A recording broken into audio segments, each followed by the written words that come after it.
Acts chapter 7. Then the high priest asked Stephen, "Are these things true?" To this he replied, "Brothers and fathers, listen to me. The God of glory appeared to our father Abraham while he was still in Mesopotamia before he lived in Haran.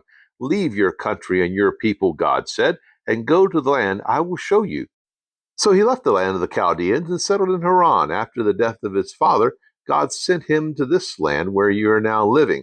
He gave him no inheritance here, not even enough ground to set foot on, but God promised him that he and his descendants after him would possess the land, even though at that time Abraham had no child.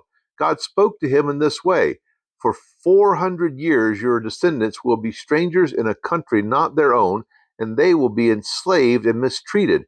But I will punish the nation they serve as slaves," God said, "and afterward they will come out of that country and worship me in this place." Then he gave Abraham the covenant of circumcision, and Abraham became the father of Isaac and circumcised him 8 days after his birth. Later, Isaac became the father of Jacob, and Jacob became the father of the 12 patriarchs. Because the patriarchs were jealous of Joseph, they sold him as a slave into Egypt, but God was with him. He rescued him from all his troubles and gave Joseph wisdom and enabled him to gain the goodwill of Pharaoh, king of Egypt. So Pharaoh made him ruler over Egypt and all his palace.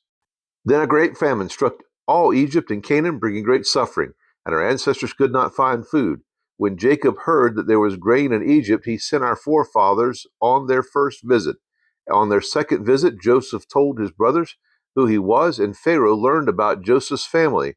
After this, Joseph sent for his father Jacob, and his whole family, 75 in all. Then Joseph went down to Egypt, where he and our ancestors died. Their bodies were brought back to Shechem and placed in the tomb that Abraham had bought from the sons of Hamor at Shechem for a certain sum of money. As the time drew near for God to fulfill his promise to Abraham, the number of our people in Egypt had greatly increased. Then a new king, to whom Joseph meant nothing, came to power in Egypt.